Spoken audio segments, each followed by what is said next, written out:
Late April 1943. In an olive grove near Tunis, Tunisia, Allied reconnaissance patrols stumbled upon what intelligence officers would later describe as the most valuable intelligence windfall of the entire North African campaign: a German Tiger tank, abandoned, intact, and fully functional.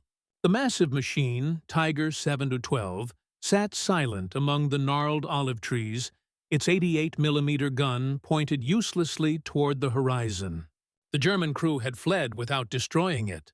No demolition charges, no self-destruction orders executed. Through the chaos of the collapsing Afrika Korps, the Germans had left behind their most feared weapon, a 60-ton beast of steel that would soon reveal not just German engineering brilliance, but a crippling flaw. It wasn't armor or firepower that doomed it, but something far simpler: fuel. In early May 1943, the North African campaign ended in total disaster for Axis forces. Between May 7th and May 13th, more than 230,000 German and Italian troops surrendered in Tunisia.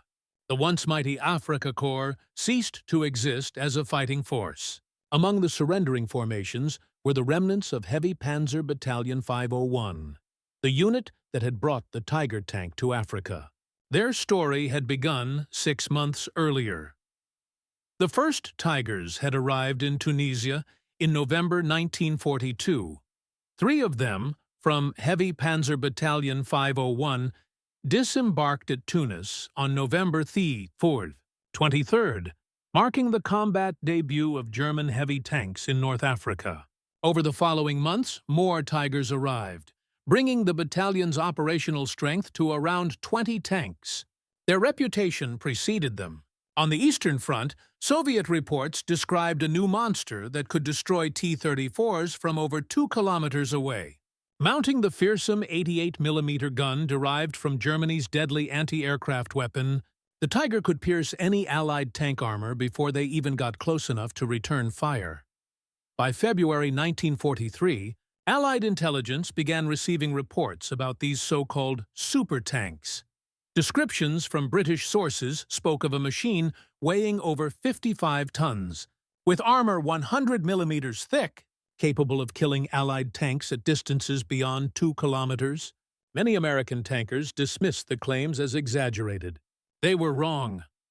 On February 14, 1943, the Germans launched Operation Frühlingswind, striking American positions at Flaw Pass in central Tunisia. The Tigers of Heavy Panzer Battalion 501 joined the assault. 2 days later, during the Battle of Sidi Bou Zid, American forces met the Tiger head-on.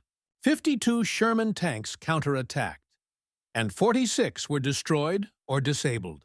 The Tiger had arrived, and it dominated the battlefield. But when U.S. analysts inspected the battlefield weeks later, they discovered something surprising. Only 1 Sherman had actually been destroyed by an 88mm round. Most had been hit by 50mm or 75mm guns from Panzer III and Ivy tanks. The Tiger's true numbers were few, but its psychological impact was immense. The myth of invincibility was born. By late February, during the Battle of Kasserine Pass, American forces faced Tigers again, this time on a larger scale. Sherman crews quickly learned they had to get within 300 meters, attacking the Tiger's sides or rear, for any chance of penetration. The Tiger could engage from 2,000 meters with near impunity. Reports of Tiger phobia spread through Allied tank units. Soldiers refused to advance without artillery or air support. The fear of Tigers became more powerful than the Tigers themselves. Yet by April 1943, a new picture began to emerge. The Tiger's mechanical breakdowns, lack of spare parts, and, most critically, fuel shortages were taking a toll. The war diary of Heavy Panzer Battalion 501 told the story in painful detail. Upon arrival, all 20 Tigers were operational. Within a month, only 14 were. By the end of January, 11. By March, just 6. The entries read like a slow death march. No engines available. Fuel critically short. Orders to retreat. fuel insufficient. By April 20th, the situation had collapsed entirely. Crews were ordered to abandon their tanks. Some tried to destroy them. Others didn't have the fuel or explosives left to do even that. Tiger 712 was one of those left behind, perfectly intact, sitting silently in an olive grove near Tunis. Discovered on June 9, 1943, by British engineer officers from the Royal Electrical and Mechanical Engineers, it electrified Allied intelligence. For the first time, they had a complete, working Tiger tank. Within weeks, orders were issued to ship it to the United States. The logistics of moving the Tiger were a story in themselves. Weighing nearly 57 tons, the Tiger was far beyond the recovery limits of most Allied equipment. Multiple M31 recovery vehicles, bulldozers, and heavy transporters worked together to drag it back to Tunis. Bridges were tested and reinforced. The entire convoy moved mostly at night to avoid air attack. The trip took 3 days.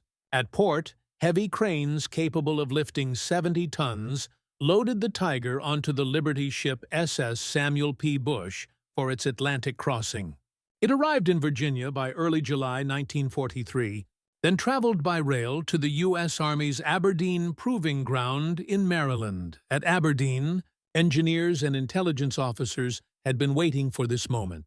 The Tiger would be tested, dissected, and studied like no other machine before it.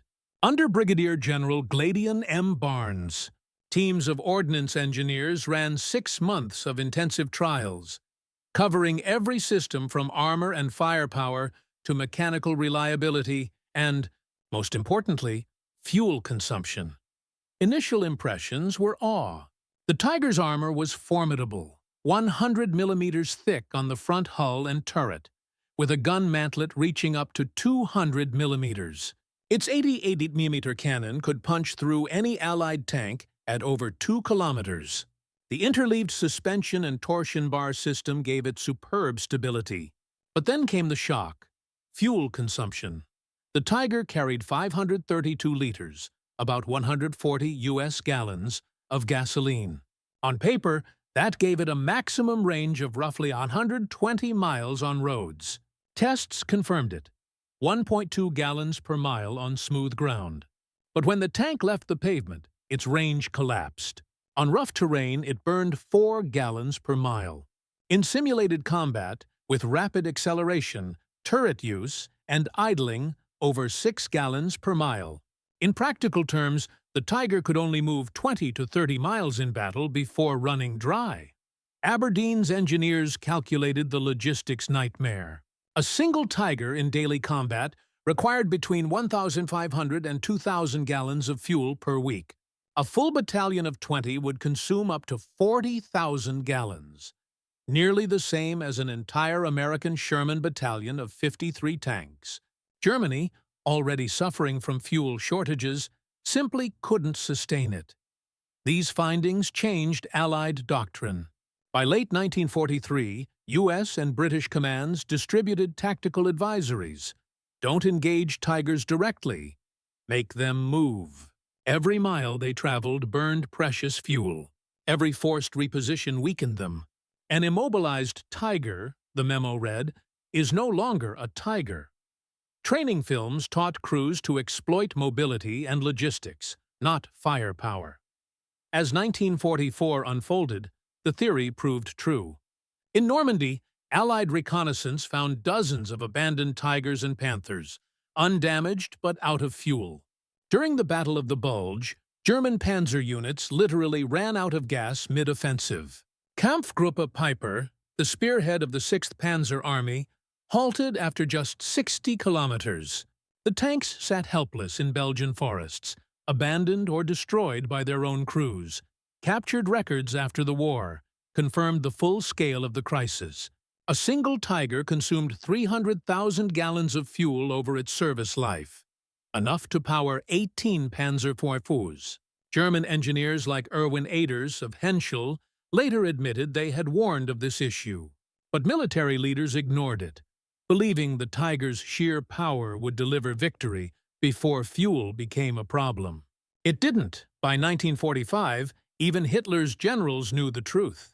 The Tiger was a tactical masterpiece, but a strategic disaster. It could win battles, but it couldn't win wars. The Aberdeen report summed it up simply. A tank that cannot reach the battlefield cannot influence it. Tiger 7-12 remained at Aberdeen for 46 years, a monument to that truth. Generations of officers studied it, learning the essential balance between firepower, protection, and sustainability. In 1989, it was loaned to Germany for restoration and now resides at Fort Moore, Georgia, still open along one side so students can see its inner workings. Its engine will never run again, but the lessons it taught still drive every tank designer and commander today. The Tiger's legacy shaped future. American tanks like the M48 Patton and the M1 Abrams, both engineered not just for combat performance, but for operational endurance. The Abrams, at 70 tons, can travel over 300 miles, proof that the U.S. never forgot what Tiger 712 had taught them. Power means nothing without range. Today, Tiger 712 stands silent but eloquent. It reminds us that no weapon, no matter how advanced, can survive without the lifeblood of logistics. Germany built the most feared tank of World War II, and lost not to inferior weapons, but to empty fuel tanks. The Tiger dominated every battlefield it reached, but it couldn't reach enough of them. In the end, it wasn't defeated by the enemy's guns. It was defeated by its own appetite. And so, across Europe, from the sands of Tunisia to the forests of the Ardennes, the hulks of abandoned tigers tell the same story. Brilliance undone by unsustainable ambition. The Tiger remains a legend, but also a warning. In war, the mightiest machine means nothing if it cannot move. Firepower without fuel is failure. The Germans built the perfect tank. The Allies learned the perfect lesson.